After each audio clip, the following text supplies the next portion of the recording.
सोचिए, आप रात को घर लौट रहे हैं, थके हुए हैं और अचानक सीढ़ियों पर एक अजीब औरत बैठी दिखती है। वो आपकी तरफ मुस्कुराती है, लेकिन कुछ अजीब सा लगता है, कुछ गलत। आप क्या करते? यह कोई काल्पनिक कहानी नहीं है, ये वही है जो कल रात मेरे साथ हुआ। और इस वीडियो के अंत तक आप समझ जाएंगे कि मैं उस बिल्डिंग में कभी क्यों नहीं जाऊंगा। यश ऑफिस से देर से लौटा। रात काफी हो चुकी थी और उसे अपने नए फ्लैट तक पहुंचने में काफी देर हो गई। वो कल ही यहाँ शिफ्ट हुआ था। राहुल ने भी यश को शिफ्ट करने में काफी मदद की थी। रात को यही रुका था और सुबह सुबह दोनों साथ ही ऑफिस गए। पूरी बिल्डिंग बिल्कुल शांत थी। यश लिफ्ट की ओर जाने को मुड़ा ही था कि उसने देखा सिक्योरिटी गार्ड सामने मुस्कुराता हुआ खड़ा था। उसने बीड़ी पीते हुए कहा, चलिए साहब, हम आपके साथ ऊपर तक चलते हैं, आपको छोड़ देंगे। यश ने उसे ऊपर से नीचे तक देखा, ऐसे मुस्कुराया जैसे वो इंसान नहीं, कोई कीड़ा हो।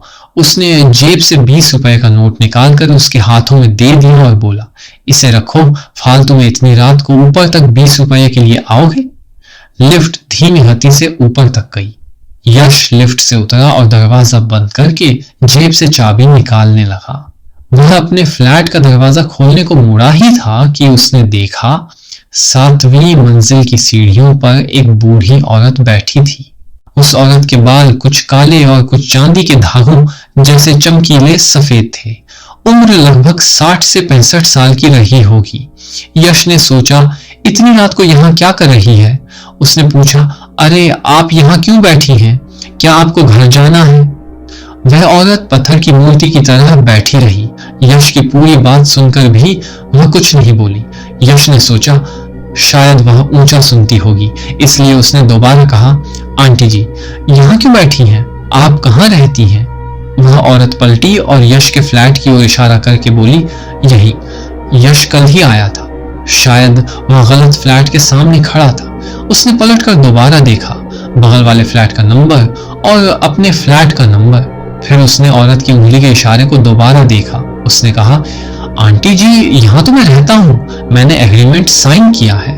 609 मेरा है, 708 आपका होगा।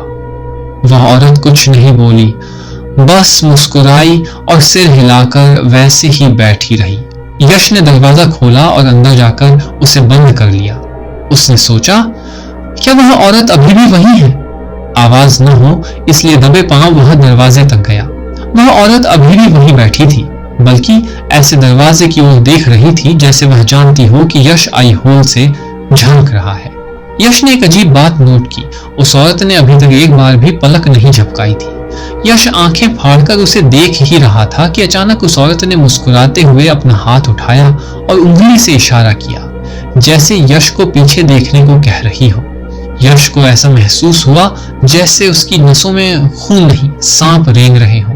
घबराहट में वह एक झटके से 2 कदम पीछे हट गया। उसने पीछे मुड़कर देखा, अंदर के कमरे का दरवाजा हल्का सा खुला हुआ था। यश धीमे धीमे अंदर कमरे की ओर बढ़ा। दरवाजे को पूरा खोलकर देखा तो उसके रोंगटे खड़े हो गए। सामने पलंग पर वही औरत बैठी हुई थी। यश बाहर भागा, लिफ्ट का इंतजार किए बिना ही सीढ़ियों से नीचे भागा और सिक्योरिटी गार्ड रतन के पास पहुंचा।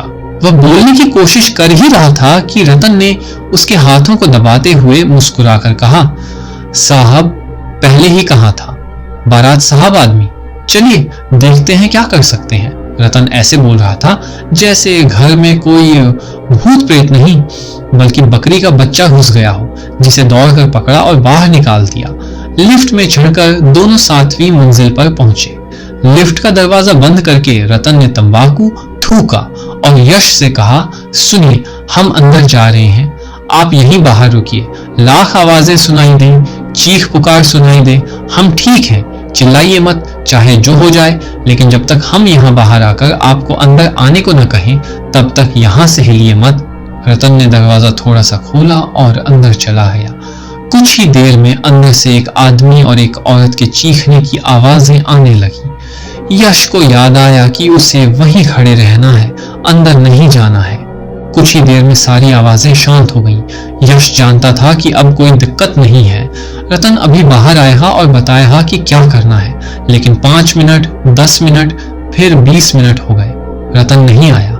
यश ने उसे पुकारा, रतन, रतन भाई, रतन, लेकिन कोई जवाब नहीं आया।